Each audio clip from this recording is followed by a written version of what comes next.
welcome back. Hello. This is episode 3 of the MegaMini podcast. It's the two of us again, Ashley and Stay. Not going to change. Not going to change. We're chatting about our southeast trip throughout the southeast United States over the winter. I meant to say our winter trip throughout the southeast United States. We're doing that so we can stay warm this winter in our travel trailer and use a lot less propane. Work on the road, and see some places while we're at it. We have a 1-year pass for 1,000 trails. Taking advantage of it. Yeah, taking advantage of it while we can. And so far, we've honestly saved a good chunk. Yeah. Versus for sure. how much it would have cost if we didn't have that free membership. So, shout out to 1,000 Trails. Thank you. We're really enjoying it. Yeah, shout out to Blue Dog for including 1,000 Trails. Blue Dog RV. Which is now... RV1? RV1. Yeah. Yeah. Where are they located? Fleetwood, PA. Fleetwood, PA. Go check them out. But there's Blue Dogs all over the place. Blue Dog included the 1,000 Trails 1-year pass and brand new trailers, and we bought a brand new trailer. Yeah. It's been great. Yeah. So now this is location number 3 for us. We're going to be talking about South Carolina, Fair Play, South Carolina. Fair Play, South Carolina. It was literally, I think, 20 minutes from the Georgia border. So it was like the top left corner of South Carolina. We had just crossed over, or no, we were almost crossed over to Georgia because we hadn't not quite in Georgia yet. Not quite into Georgia. But we hit the road from North Carolina about 11:30, and we were happy to be out of the mud pit. Yes. If you didn't catch the last episode, find out why it was a mud pit by going back to episode 2. Yes. Our drive was supposed to be a lot shorter, but we found a way to take our time. Yes, we did. Because you were really punchy and you needed some flight time. Yeah, I needed to take some breaks that day. So we stopped and had some Bojangles, and we... I really enjoyed Bojangles, by the way. I think... I forget what I said at the time, but I think Bojangles kind of outranked Popeyes a little bit. I like Popeyes better, but you liked Bojangles better? I think I did. Okay. I forget what there's video evidence of this somewhere. So my reaction to Bojangles and my reaction to Popeyes are on film. Yeah, we'll find it. Go back and reference that. Yeah. This was the Bojangles was an adventure because the building was like locked. Every door was locked, and we can't take the RV through the drive-through. So that's right. I literally walked around trying to figure out how to freaking order food and tried to yell into the drive-through speaker, but no one heard me, or if they did hear me, they were probably laughing at me. Eventually I wound up just downloading the app, which I hate downloading fast food apps to order food one time. Yeah. Just stop. Just let me talk and order. But I literally had to walk up to the drive-through window to pick up my food because all of the exterior doors were locked. Thanks, COVID. Yeah. That was the thanks Obama meme, but COVID version. I didn't know that was a meme. It just made me think there's a video of literally Obama sitting there, and he takes a cookie and he goes to dip it in his milk, and the cookie's too big for the glass, and he goes, "Thanks, Obama," and puts it down. It's so meta comedy. I love it so much. Sorry, yes. Total tangent there. So the food was good. You were flying the drone. You flew the drone around Bojangles, I think it was. Yeah. I was flying around the little trees on the side of the drive-through. You had to fight sleep to make it to our campsite, but we got there, got a pull-through spot with full hookups, and I think this was my favorite 1,000 Trails location that we had so far. This was the one that was in the woods, and everything was on different levels. We drove down the main drag and then took a left, and then it would go up into the woods. That's where we were. Yeah. I remember this spot. They had good amenities there. There was a big clubhouse. There were... there wasn't a big clubhouse. I thought there was a big main place, and then... It was like just a little office building. I don't think there... Oh, the clubhouse was closed, but there was a clubhouse. Yeah. It was off to the side, yeah. That went off to the side, and then there's the main building that was connected to the pool, and there was like a mini golf area right there. Was there a pool? I'm sure there was a pool. There's a pool at all those places. Yeah, there's mini golf at all the places, too. And that's where I did a lot of flying. Yeah, we really liked... I think you're thinking of Virginia. Am I? Yeah, because this one we walked around a lot. I don't know how much flying you did, but this is the one that had the big lake that we sat on the dock and we walked down, and we were very excited at how nice it was out. Oh, the big lake. Oh, no, I'm not remembering which one. I'm thinking of,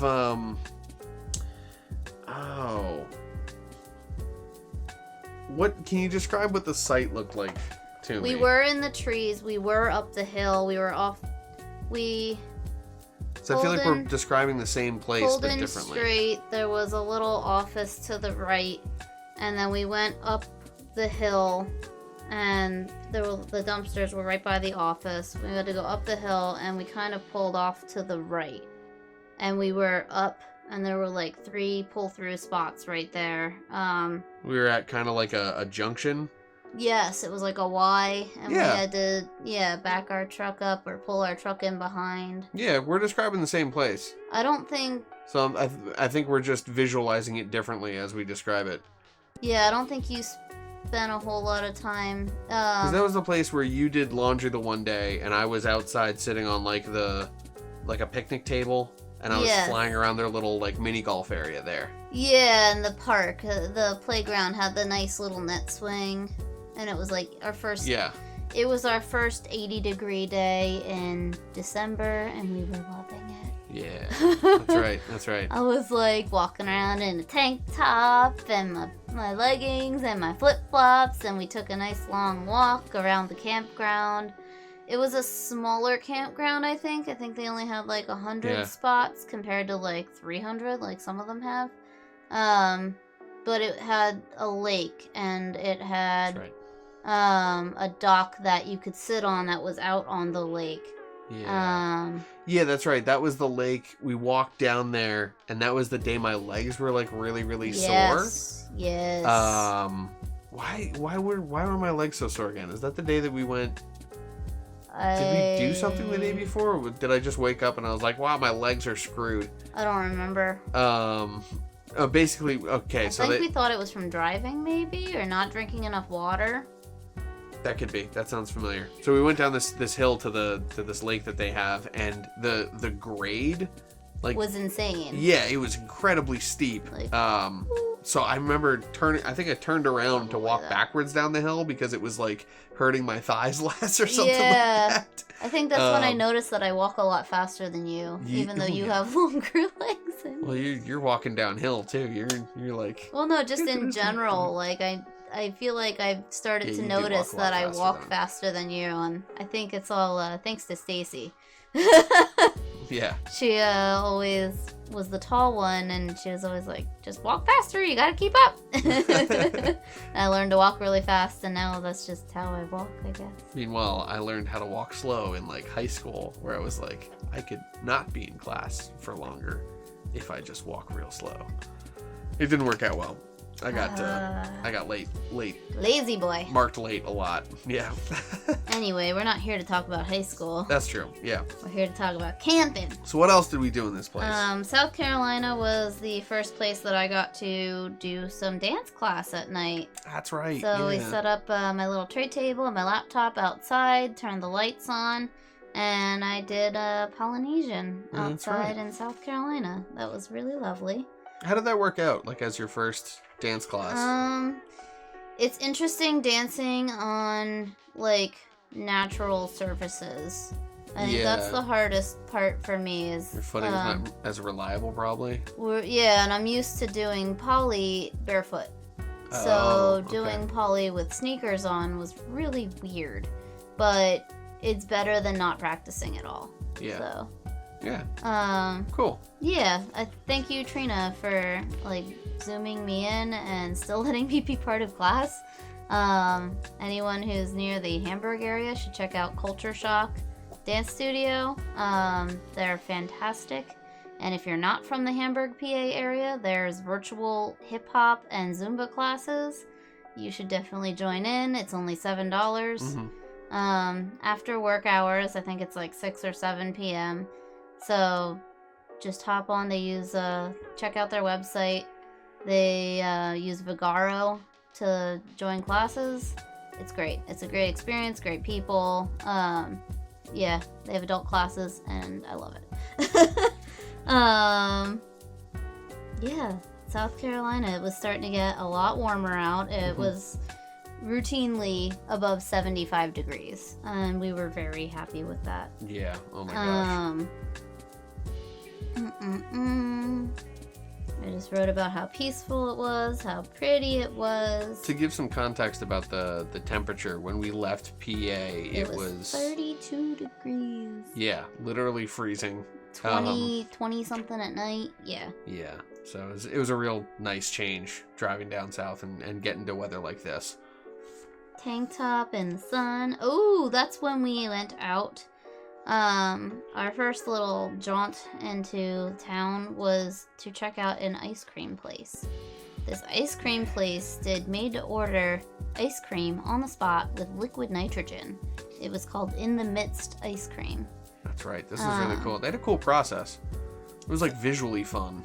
Yeah, so they spew liquid nitrogen into like KitchenAid mixers, and then they mix up your flavors and your ice cream. They make your ice cream right there, and they mix in whatever toppings you want. So you could get any base flavor of ice cream and then up to 3 toppings, I think, for the price. Yeah, I think so, yeah. So I had mint with chocolate chips, brownie, and marshmallow. And you got 2, actually. Yeah, I did. I couldn't help myself. And did you say what kinds were in there? I didn't write down what you had. I think one was you had one that was like more coffee based and one that was more fruity. Yeah, one was like a peach cobbler. Yeah. Or something like that, and the other one was like a chai coffee. I think this is when I was still hoping that you would write in here too. Okay, yeah. So I was waiting for you to write what you wanted to say. Yeah. It was colder and icier than normal ice cream. Like, it tasted icier. And it was really good fresh, and as you let it sit in the freezer, like, we ate it over 2 or 3 days. As it sat in the freezer, it got kind of icier and tasted more like water ice. Yeah. Than ice cream. Yeah, that's a great assessment. So it was good, but it's not good to save. You definitely want to eat it the day of, so it's not something that you get excessive of and take it home with you. Even they said, like, it's something that you'd want to eat within a week. Yeah. I think they told us that. It's like not something you want to save for a long time because the nitrogen leaves it, and then it's. Is that what happens? I think so. Some and kind that of process. Removes a lot of the creaminess from it. Yeah. After that, we checked out the local grocery store, the Food Lion, for the first time. It was our first time in a Food Lion. That's right. Then we headed back to the trailer. The South Carolina was the first place that I started to notice that the sky looked like it was more saturated. Sky, the trees, the grass, everything looks like you turn the saturation dial up on life. Yeah, you've been saying that for since South Carolina. Yeah. Everything's just brighter. Sky's bluer. The grass is greener. I don't know if that's just a different type of grass or if it's because the sun shines more there. But Pennsylvania is very gray and brown compared to South Carolina. Especially this time of year. You know, in the summertime it gets more brown too because it dries out. Yeah. I think that's also the past couple of summers we've seen that. I don't know. Like I feel like Pennsylvania is very green when it's summertime and all that stuff, but it's kind of like a different kind of green. It's like a lighter blue sky and it's more of like an olivey green because the brown the green trees kind of mix with the brown of the bark and everything. I think southern trees are skinnier bark, or the limbs kind of flow over and take over. Up north, the tones are a little bit more earthy, and down south, they're a Yeah. little bit more like saturated. Yeah, Yeah. saturated is definitely the word. Yeah, definitely a really vibrant sunset. Slept in, made breakfast, and we journeyed out to a national forest area with 2 cool features. Oh, this is when we went to the Stump House Tunnel and Issaquena Falls. Oh yeah, that's right. These were cool places. Do you want to talk about the tunnel? Yeah, so the tunnel was a an old mining entrance? An entrance old to a mine? train. It was a Train tunnel. It was a train tunnel that was never completed. Okay, so Yeah. basically you just have this hole in the the side of the mountain, and you walk into this thing. It gets darker and darker. You see the the light slowly fades as you get in there. It was about kind of a quarter mile back or a half mile back. I think it was a quarter mile. Quarter mile? About a quarter mile, and then And there's it's, like, this closed off at the end. walled off area, but you can see through the bars, and it's interesting looking through the bars at the end, because there's this sort of like air that's coming out. Yeah. Like you feel the air moving out of the mountain. You're like, where is that coming from if it was never completed? I think there was a hole up top that Probably that's- ventilation. I think that's Yeah. why that was like closed off, so that way people didn't try to climb up. No, like it was an interesting spot, and like as you walk in, it doesn't seem all that dark, but then as Yeah. you turn around, suddenly it feels really dark because you're looking at the light source. So like you see, Yeah. oh, that door is actually really far away. The light that you thought you saw before it's just very diffused and like coming from a distant source. So like when you turn around, it's like, oh, suddenly everything's really dark. There wasn't any wildlife or anything we saw in there. There were notes of bats, I think, or that we had. Yeah, I think so. Yeah, like don't wear the same clothing into another tunnel in the same day until it's washed, because you can contaminate bats' natural habitats or something. There was something about that. It had to do with like cross-contaminating these tunnels. It's like I'm I not going guess. to another tunnel today, so we Yeah. weren't really worried about it. Then we checked out the falls. Right? Yeah, the falls. Kind of hiked over there from the Yeah. tunnel. I think there was a longer hike we could have done, but we had yeah. our backpacks, we had our camera gear, and I don't think we were ready to make that commitment with the level Yeah. of gear that we had with us. Especially because it wasn't a really carved out path. It was kind of more like climbing down rocks, and Yeah.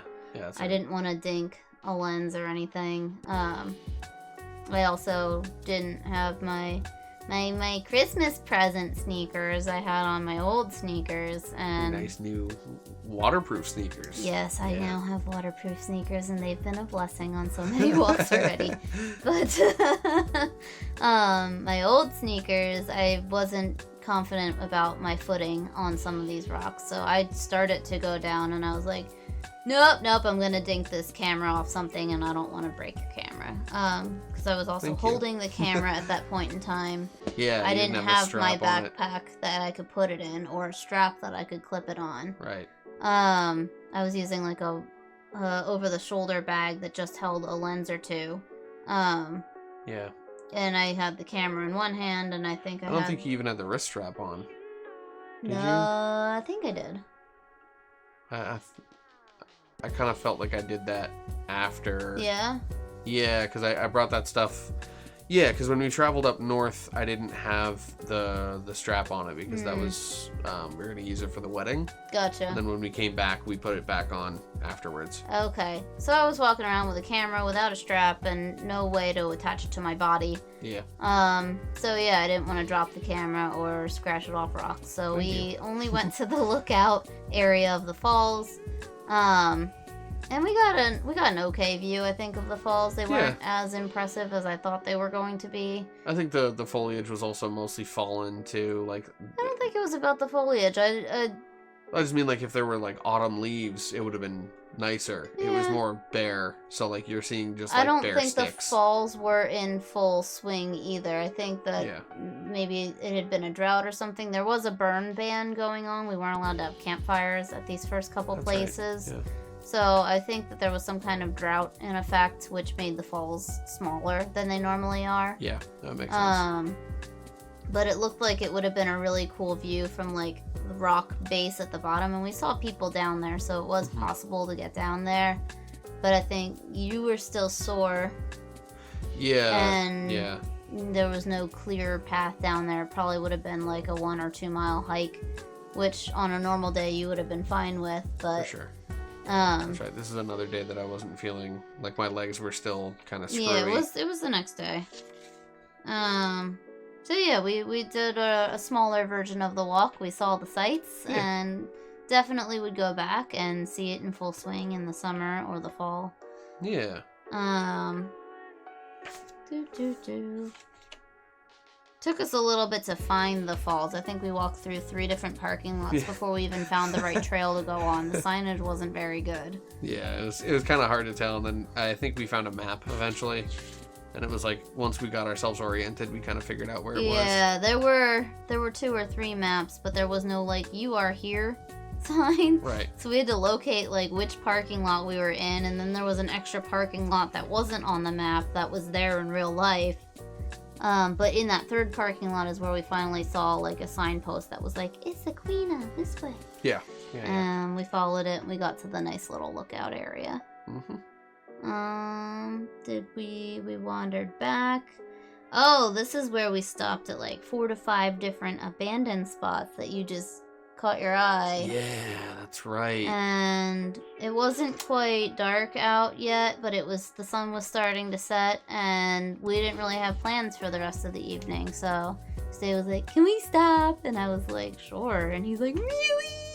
And he was driving, so I kept getting excited. We kept driving past these places that were like either abandoned, like obviously abandoned places, or like was this the place that was like the one big building and then the one smaller building that we parked at? I don't know where you flew. It was like a construction site. Probably. And I flew like into that abandoned building on the construction site. No, that was a different day. That was the next day, I think. Was it? I didn't write down about that. On the way back, I know we hit a couple abandoned spots. The one was like right off the road. At 4 to 5 abandoned spots for you to fly your drone. Oh yeah, that was the Newry Mill. Yeah. Okay. So yeah, the Newry Mill. Gated off. That was totally gated off, but I kind of flew up over the gate and just like got some shots, over the side. I wrote, "I'm not sure what we would have done if he had crashed that little guy in there. Thankfully, he didn't." Yeah. Honestly, I probably would have ended up just like there's usually numbers that you can call. Oh, yeah? On the signs, like when it says no trespassing and all that stuff, you can call someone to be like, "Hey, so I lost my toy over there," or whatever. Because it's that tiny little drone, sub 250 grams. It's sub 100 grams, honestly. It's tiny little thing. So it's, you can kind of fly it in some places and make the excuse of like, well, it's just for fun. It shoots 4K video, but it's just for fun. So we got some cool footage, got to check out some cool places, and yeah, overall had a good time there. Fairplay was nice. I liked the campsite. I liked the surrounding areas. There was enough to like adventure and do. I feel like that was a more adventure friendly area. Yeah. We learned that a lot of the abandonment in Seneca, which was the nearby town, was due to a tornado the previous year. So there was just still a lot of rebuilding that hadn't been done yet. But we were pretty close to, I think there were like 6 different waterfalls in the area that we could have gone to. A lot of natural hiking trails. That would be a really cool area to go back to and spend 2 or 3 weeks at. Yeah. I think we also weren't far from Atlanta. Oh, interesting. And Clemson was the nearby like South Carolina town that we could have gone to. And seen a rowdy college football game if we wanted to. Yeah. If it was in season. Nice. But yeah, that was I think one of my favorite Thousand Trails spots so far. Really? Yeah. Nice. Okay. Yeah. Very cool. So that's Fairplay, South Carolina, right? Yep. Fairplay, South Carolina. We were there 4 days. Yeah. Gotcha. And then we headed to Georgia. next spot was in Georgia. So thanks for listening. We appreciate you joining us on this this retelling of our journey. These Find episodes us on Instagram. Yeah, and we'll have these episodes up on also your favorite podcast hosting services. So we'll get those out probably via Buzzsprout, and yeah, you can get those to your ears. You can check them out on YouTube here. We'll have a playlist up, and there'll be a lot more episodes. So feel free to subscribe and like these videos if you enjoyed them. Hopefully we'll see you in the next ones. Cheers. Peace, everybody.